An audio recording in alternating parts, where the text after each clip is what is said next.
रतनपुर में स्थित प्राचीन मां महामाया मंदिर कुंड में लोक आस्था का महापर्व छठ पूजा का भव्य आयोजन किया गया। 4 दिवसीय इस पर्व के अंतिम दिन सोमवार को उगते सूर्य को अर्घ्य अर्पित कर श्रद्धालुओं ने परिवार के सुख शांति और समृद्धि की कामना की। पूरे कुंड परिसर में आस्था और भक्ति का अद्भुत वातावरण बना रहा। रतनपुर और बिलासपुर सहित आसपास के क्षेत्रों से हजारों श्रद्धालु परिवार इस महापर्व में शामिल हुए। रतनपुर से श्रीवास्तव परिवार, वर्मा परिवार, गुप्ता परिवार सहित कई श्रद्धालु महिलाओं ने पारंपरिक वेशभूषा में सजकर मां महामाया कुंड में पहुंचकर सूर्य देव को अर्घ्य अर्पित किया गया। वहीं बिलासपुर से मौसमी राय, डॉक्टर सुमन सिंह, सुजाता और मित्रगणों ने भी आस्था और श्रद्धा के साथ पूजा अर्चना की। छठ घाटों पर महिलाओं ने पारंपरिक गीत गाकर माहौल को भक्तिमय बना दिया। लोक आस्था का पर्व प्रकृति के प्रति कृतज्ञता का प्रतीक। धनतेरस और दीपावली के बाद मनाए जाने वाला छठ महापर्व भारतीय संस्कृति का अत्यंत पवित्र और अनुशासित पर्व माना जाता है। ये 4 दिनों तक चलने वाला व्रत नहाए खाए से आरंभ होता है। दूसरे दिन खरना का विधान किया जाता है।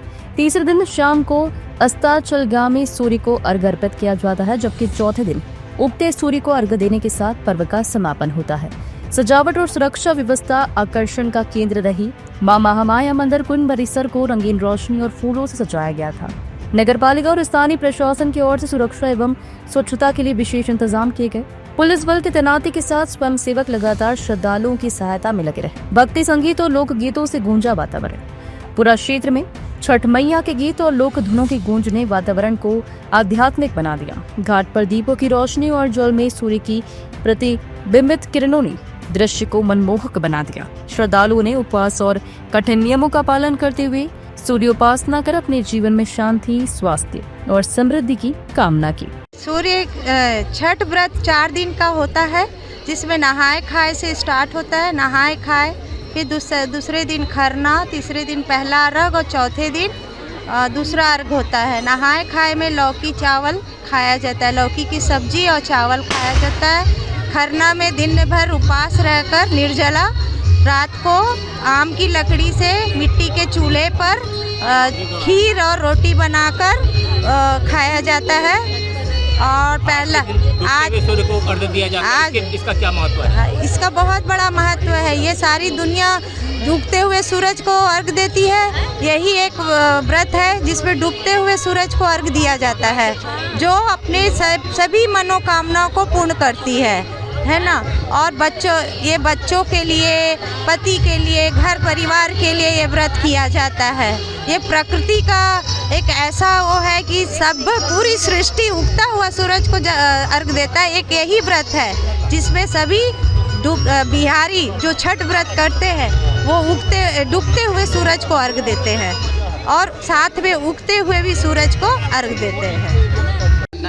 और छठी माता को प्रणाम।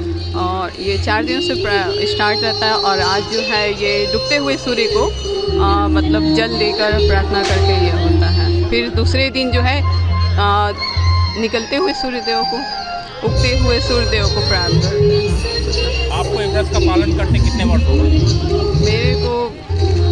मेरे को ये 5-6 साल से ऊपर ही हो गया है। छठ पूजा में आज डूबते हुए सूर्य को अर्घ्य दिया जाता है, क्या है इसके पीछे, क्या कहानी, क्या कारण है, क्या कथा है? ये जो है माँ सीता से स्टार्ट हुआ है, उसी से बिहार से स्टार्ट हुआ है। मतलब उसके बाद ही सभी स्टार्ट करते हुए हमारे मम्मी पापा को देखे, माता पिता, दादा दादी सभी को देखते हुए हम भी स्टार्ट किए। मतलब और मेरा व्रत था कि मतलब ये मेरा घर बन जाए, सब कुछ अच्छा हो जाए, तो मैं भी स्टार्ट करूँ। उससे मैंने भी स्टार्ट किया है।